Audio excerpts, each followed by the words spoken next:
$200.63. That's the chunk of change coming out of your wallet if you're caught jaywalking. But some Broadway regulars say it could cost you more. Laziness could cost your life, I guess. And we're looking at these a whole lot closer than we have before. We've had 7 fatalities this year. 4 of those fatalities this year have been pedestrian fatalities. Jaywalking is when you cross the street not in a crosswalk, or if you use the crosswalk improperly. If you enter on the white walking man sign and you get the flashing, you're good to go, just get out of the intersection. However, if you try to enter on the flashing, that is illegal. That is like entering an intersection on a yellow light. Lieutenant Lance Deaton says you have 8 seconds after the white walking man sign disappears to safely get through the crosswalk before the red hand appears.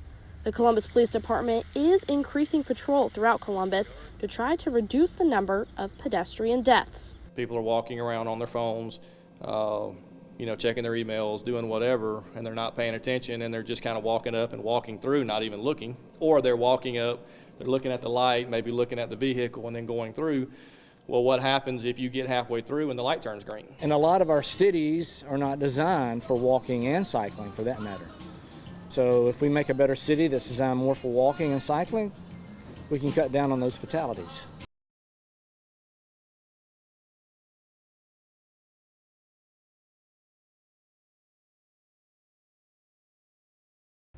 If you look at this list of dates, each day represents a life lost to homicide from 2018 and 2019. Look closely and you can see more lives were lost in 2018 than 2019. Murder has many motives. Several of them are domestic related, other are drug dealer related. We try to educate on the part of domestic violence. We target drug dealers to put them in jail. And then there's people that just get mad at each other. And what do you do about that? Columbus Police Assistant Chief Gil Sluchik wishes murder was preventable. Our records show as of June 10th last year, there had been 17 homicide investigations, whereas there are 14 to date this year. Sluchik says CPD can't take credit, though, for the lower numbers. We do have some strategies that we put in place, but you never really know whether they're helping or whether they're not helping or whether they're the direct cause of homicides being down. While homicide numbers are down this year compared to last, Sluchik says the summertime brings a small bump in aggravated assault and property crimes that does not impact the rate of murders. During the summertime, you have a lot more activity where there's people outside, a lot of people together, and then there's that other mixture of alcohol. And that tends to fuel tempers, and people are hot, and which tends to make people agitated.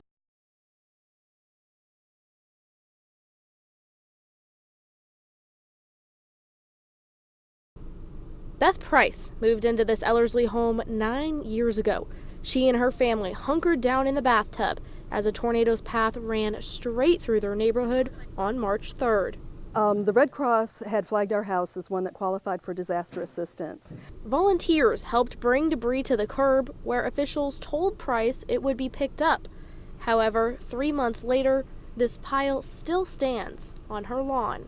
I realize the county has had other issues to deal with on top of ours, but we've been patient. We're trying to move on. There are people in here still trying to sell houses. This is an eyesore. Anybody that comes in this community is not going to want to live next to that. Harris County officials say they picked up roadside debris for 2 weeks, but now? There is no schedule per se, but our public works guys, all 8 of them, and our limited equipment will pick up the storm debris as time permits. Price says this isn't acceptable. We pay our taxes on time. If I paid my taxes in the manner in which they're addressing this situation, they'd be moving to seize my property. She's concerned creatures like snakes and rodents will take up home in the woodpile and possibly harm children playing in the neighborhood. Like everyone else impacted by the March 3rd storms, Price is trying to move forward, repair her home and yard, but she can't do it on her own. I want the county to do the right thing, get out here and get this pile and get Brandy's pile and put it to the landfill. This wood is too big. We can't move it.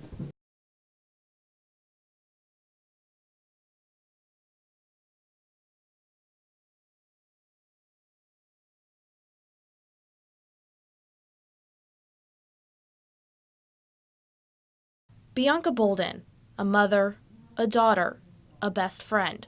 At 27 years old, killed in a drive-by shooting. Her cousin, more like a best friend and sister, says she's going to miss Bianca's jokes. It's gonna be hard, like not waking up to a phone call early in the morning. She was the life of the party. She was the life of the family. Like she was everything to me. Family members say Bianca always had to make people laugh, and she loved her family. Bouldin leaves behind 2 children, a 6-year-old and a 12-month-old. Time to stop the violence, guys. I mean, senseless murders is just senseless. We love Bianca. Bianca was taken away from us, and we are hurt from it. Unfortunately, this isn't the first homicide to impact the Bouldin family. Another family member shot and killed in November 2014. But Bianca's aunt says, unlike the other case, this one won't go unsolved. We just really trust in God now and just allowing the police department to handle it. We do believe in our heart that justice will be served. This is not going to be something that is anyone that is done to my family will get away with. We know that God is in control. The family says they're moving forward by remembering Bianca and what she always used to say. It's only up from here, and that's Bianca's favorite saying. It's only up from here. So, you know, she left that with us, and we'll cherish that forever.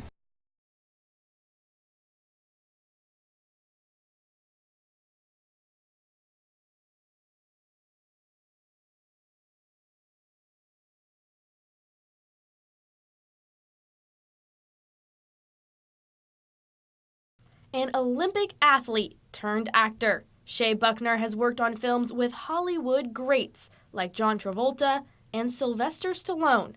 In an exclusive interview, he shares more about his role in The Long Night.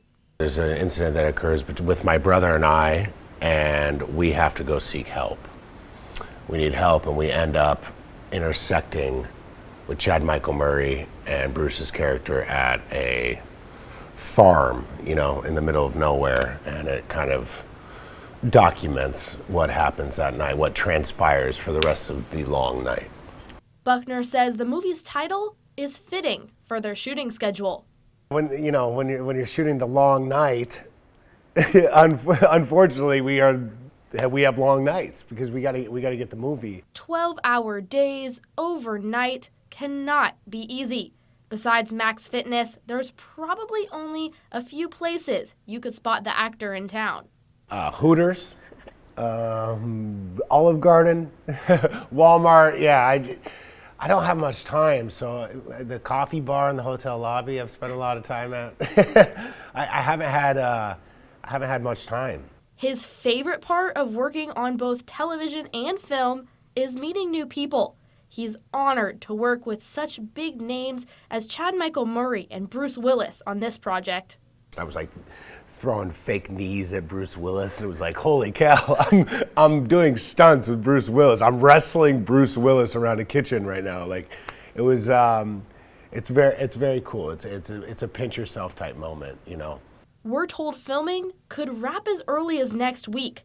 So will this California native return to the Peach State for future filming? I mean, we'll see. Obviously, with the political landscape and stuff, I don't know. There's a lot of people, there's a lot of things that are, a lot of moving parts. But yeah, of course, this is my second time being in Georgia. Columbus has been amazing. The people are super friendly. Catch The Long Night in theaters in 2020. Samantha Serbin for News Leader 9.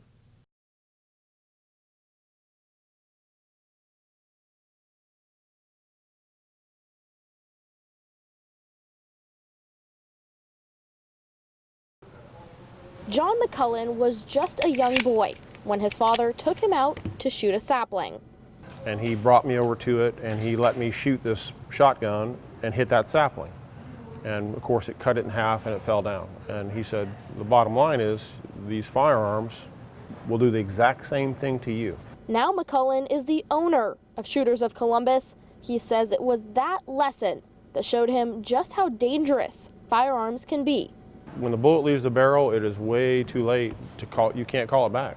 He says early education for children is key.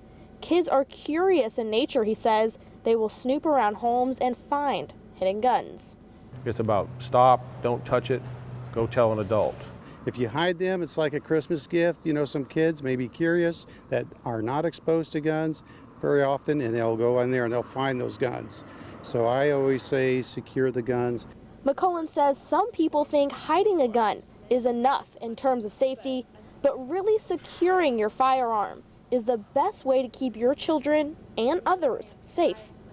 There are a lot of different options, and people can, these are very inexpensive, a couple dollars, and by locking that firearm up in such a way, it can't be accessed.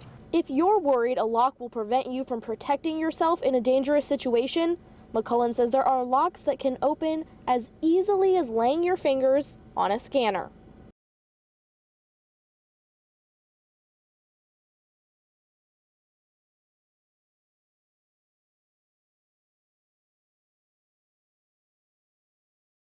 Knowing that girls from all over the world, like the best of the best, are fixing to go play where we play too. You know, we've seen these girls growing up playing, and knowing that the international team has come here, it's a really cool experience.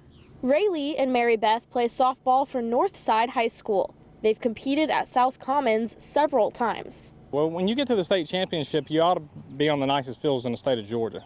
And so now that they've done the $1 million renovation down there, that's what it's going to be. There won't be any fields in better shape than the ones down at South Commons. $3 million from the city and more than $2 million in donations have allowed South Commons to perform much needed renovations, including new seats, new bathrooms, and new Wi-Fi. All of this set to be complete before the International Cup starts on July 1st. The safety features that were put up is for the netting above the dugout and the ADA ramp going into the dugout, all the lighting, the water refilling stations, all those things are really going to have a big impact for the teams participating and those spectators who are coming to enjoy the games. Raylee and Mary Beth both play travel ball, so they won't be able to watch Team USA until they return in 2020 for pre-Olympic training. However, the girls do have some words of encouragement. Just having fun, because not everybody gets the opportunity to play on the USA team. Like girls all around the world wanting to play on the leagues that get to go down here and play. Like we dream for that kind of stuff. So just for them to go out and have fun.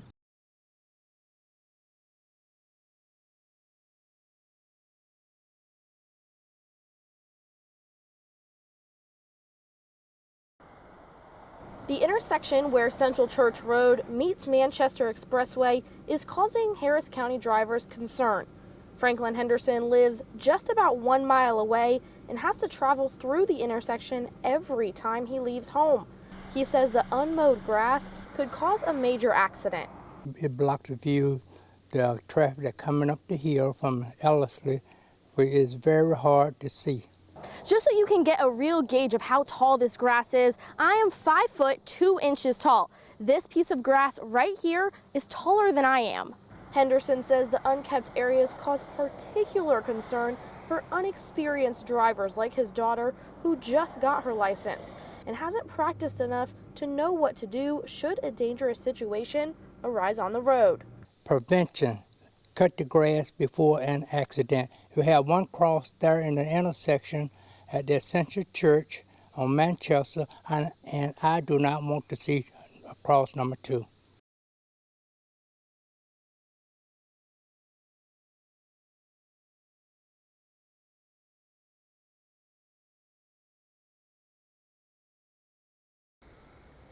The call came in just after 7 p.m. Sunday. A 6-year-old boy fell into the Chattahoochee River while playing on the rocks near the Turbine Powerhouse. Battalion Chief Keith Watson says multiple people jumped in after the boy but could not reach him.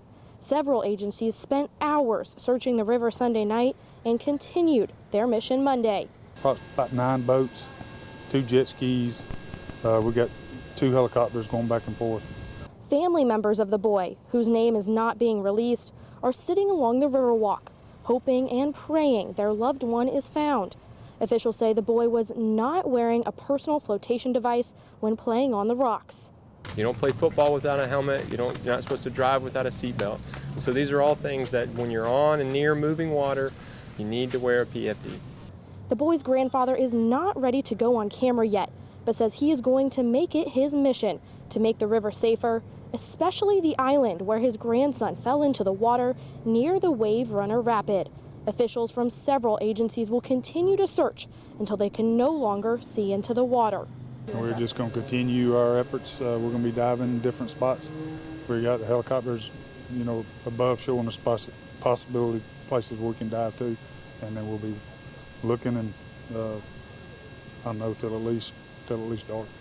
And then if we don't find the day, we'll start back up in the morning.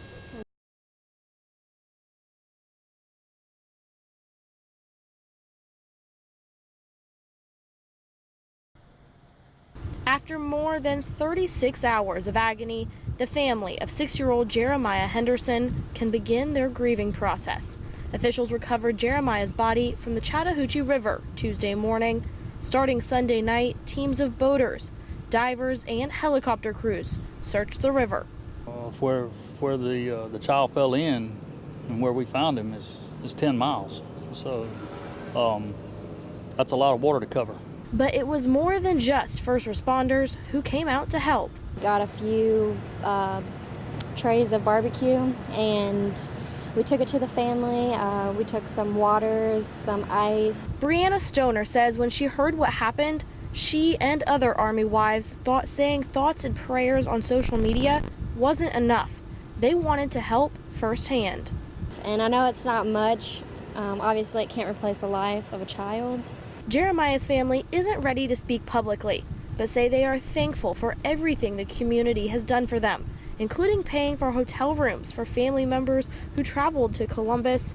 Stoner and Watson both hope this accident will bring awareness to just how dangerous the river can be, especially if you're not wearing a life jacket. We've never recovered one body that had a life jacket on. I just hope that this is a learning experience for everybody in the community, honestly.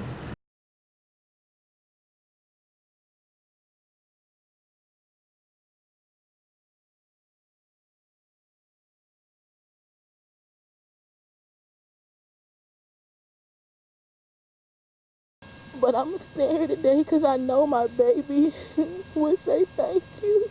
Friends and family members of 6-year-old Jeremiah Henderson stood along the Riverwalk and shared their appreciation for the first responders who worked so tirelessly to find Jeremiah's body. Officials say the child from Dothan was playing on the rocks Sunday when he slipped and fell into the river. His body was recovered Tuesday morning. Just want to say thank you for Muskogee County, Columbus, Phoenix City, and from all of us, from the bottom of my heart, we want to say thank you. In addition to first responders, Jeremiah's family thanked the companies and people who donated time, food, and other resources as they sat under the Georgia sun waiting for closure. Chick-fil-A, Crystals, Country Barbecue, Military Wives. Lauren Rondon is one of the military spouses who, along with several others, helped get hotel rooms for the Henderson family. Dothan is a long way, and them not being from here, they needed somewhere to stay. I felt that God was speaking on my heart to do something for the family. The one request Jeremiah's father had for the community? From me, as a special request, keep his mother lifted up in prayer. I know I'm his father, but she needs it as well as I do, but just keep y'all arms and love stretched out to her.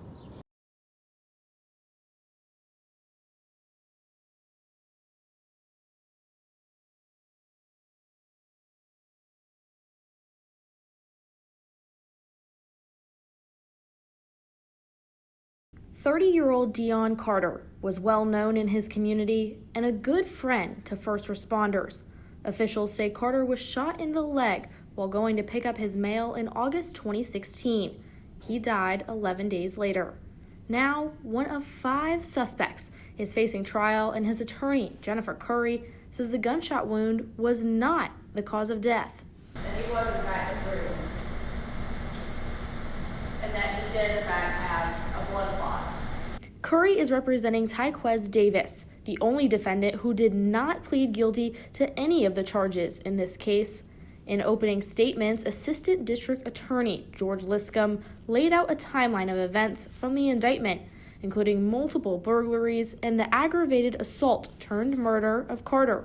3 of the other defendants in this case will not face trial as they've made plea deals. Travaris Thomas pled guilty to 1 count of aggravated assault and 3 counts of burglary. Quamaine Thomas pled guilty to 1 count of aggravated assault. They're both expected to testify in Davis's trial. Teron Stepney pled guilty to 1 count of aggravated assault, but is not testifying. And in the state's opening statement, you heard that there are going to be co-conspirators that testify that also do not admit to shooting Deon Carter. They point the finger at Mr. Davis.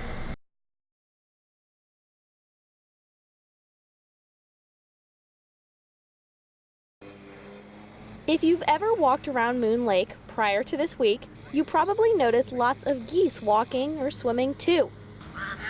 But not anymore. Oh, that's what people go up there for, to see the ducks. And they got signs everywhere that says don't feed them bread. Diane Kirkendall is devastated to know nearly 200 geese were euthanized. And I know they poop all over the place, and that's one of the main concerns that the lady at Parks and Rec told me, that the reason why is people complaining because they don't want to step in it. And I thought, well, that's, step around it or go to a different park where there is no water that attracts the fowls. The USDA says the population of Canada geese here was too high, causing problems including the overaccumulation of droppings, overgrazing, and the foul smell of the recreational area.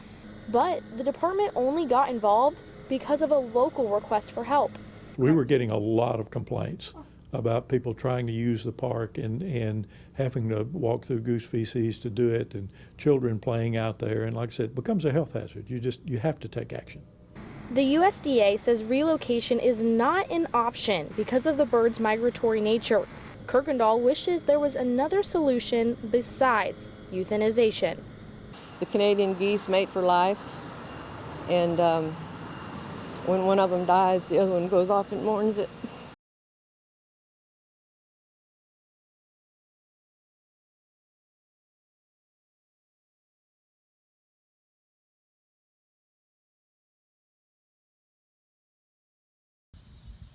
Residents in Columbus are concerned about the delays they've been experiencing when it comes to trash and yard waste pickups. It's very frustrating because we also have cats on our street, and when the trash is not picked up, they come mess it up. And then we only get 1 day the trash comes out anyway, so when it's delayed, it's just hectic. Columbus's Director of Public Works, Patricia Biegler, says there's several reasons for the delays and backlog. Part of that is 3 major storms in a row. She says a lack of mechanics and an aging fleet also play a role, but now there's a solution to one of those problems. Columbus City Manager Isaiah Hughley recently approved the emergency purchase of 6 new garbage trucks at a total price tag of just over $1 million. And so in order to catch up and stay up, we need the trucks. The price tag is still less than what the city would normally pay for 6 trucks. If they were custom made, the same trucks would cost about $1.5 million. The trucks will be used for trash, yard waste, and recycling pickups throughout the city.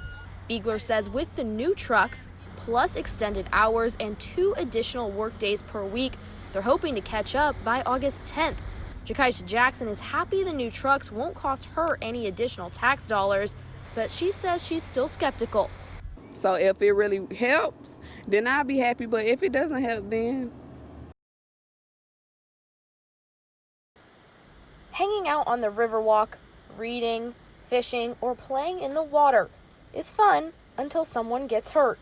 Multiple signs around the island inform visitors of the city ordinance requiring personal flotation devices. I noticed the sign, and I told my son that the sign told him that I have to hold his hand while he had his life jacket on by the rocks. And that's one of my jobs. We're really strict about that. And we have a 0 tolerance. If you get in that water and you don't have a vest on, it can be consequences. Corporal Teddy Jackson patrols the 10-mile stretch of Riverwalk every day. He speaks with visitors about safety around the river, giving out warnings and even citations when people are not following the rules. We've talked, and it's at the point we have to do something. We don't want to lose no more lives down here. Jackson says he's tried to increase his visibility on the whitewater section of the river, but he's only one officer. The shortage in law enforcement prohibits any additional officers from being assigned to this area. But some say it's not only up to Jackson to enforce this ordinance. Yeah, I think patrolling is not only the police's responsibility, but I think it's us as citizens' responsibility. So us local kayakers, us rafters, when we do see someone being unsafe around the water, to educate them.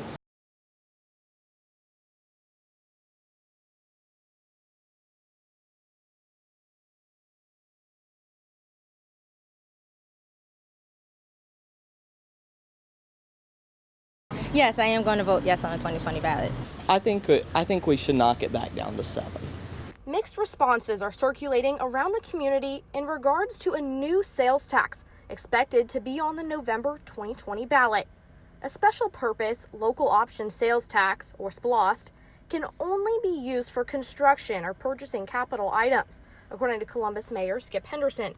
The Columbus City Council is looking at a 1% SPLOST to help fund whatever option they move forward with for the government center.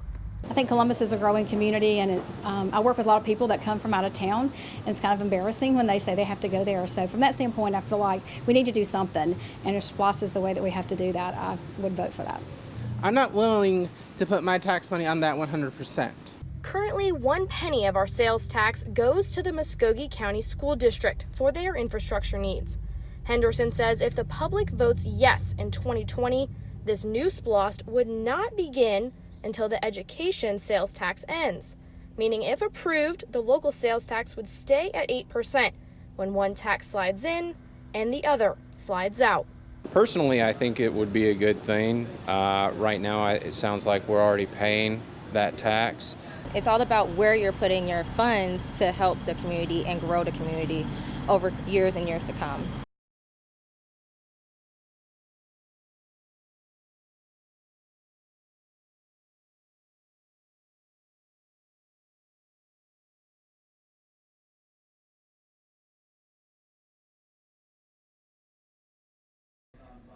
Own your dream, find a friend, overcome pain and hardship, transform your skills, and build your reign. Those are the 5 overarching themes each guest speaker at the Bob Wright Symposium for Business Empowerment touched upon Tuesday in Columbus. So hopefully at the end of the day, people can see that the part of success is service.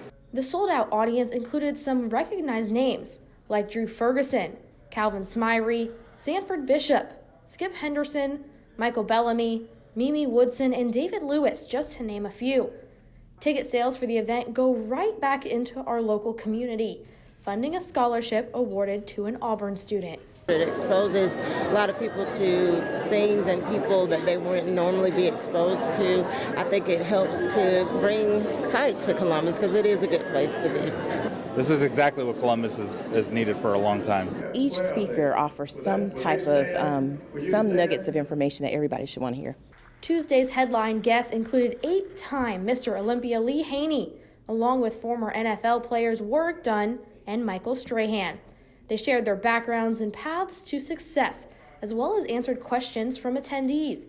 The success of this event is because of the location, according to ABC's Byron Pitts. Columbus is an amazing place. I mean, this is a city with a rich entrepreneurial history. Many great companies were founded here. There are great people here, and so there's a humble yet bold spirit in Columbus.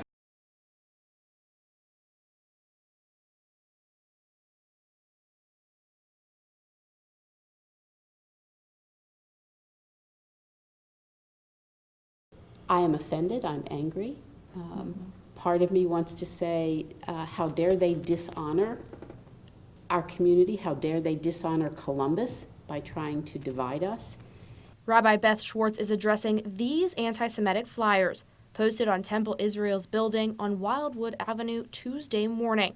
The posters point to Patriot Front, a white supremacist group's website. To me, the sinister aspect was that this particular group disguises themselves as patriots. Patriot Front is a white supremacist organization that really looks to promote racism, anti-Semitism, intolerance. Their message is not at all patriotic. Temple President Tiffany Broda says patriots are the men and women from their temple who have served their country in various wars. Rabbi Schwartz says surveillance video handed over to police shows 2 masked suspects flying around 9 a.m. Tuesday morning. According to the Anti-Defamation League, this makes for the 5th known incident by this white supremacist group in Columbus this year alone. Everyone who lives in this community is equally entitled to safety, to security, to respect, and we will remain vigilant as a congregation, vigilant as a Jewish community. We don't hide our heads in fear. We have no reason in Columbus. The next steps for Temple Israel include coming together with other faith groups in the area and showing the people who posted these flyers that hate and divisiveness will not be tolerated.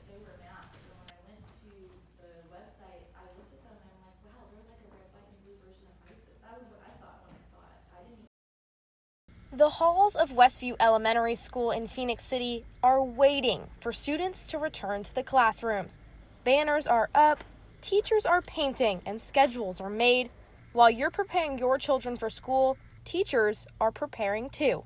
In younger grades, you want to have their names on stuff so they feel welcome and they're already a part of the classroom when they walk in. Personalizing, decorating, and having more than just the basics has teachers digging into their own bank accounts for their students. How much is it really costing first grade teachers? A few hundred. I spend too much, probably. I've already spent over $100 in the past month.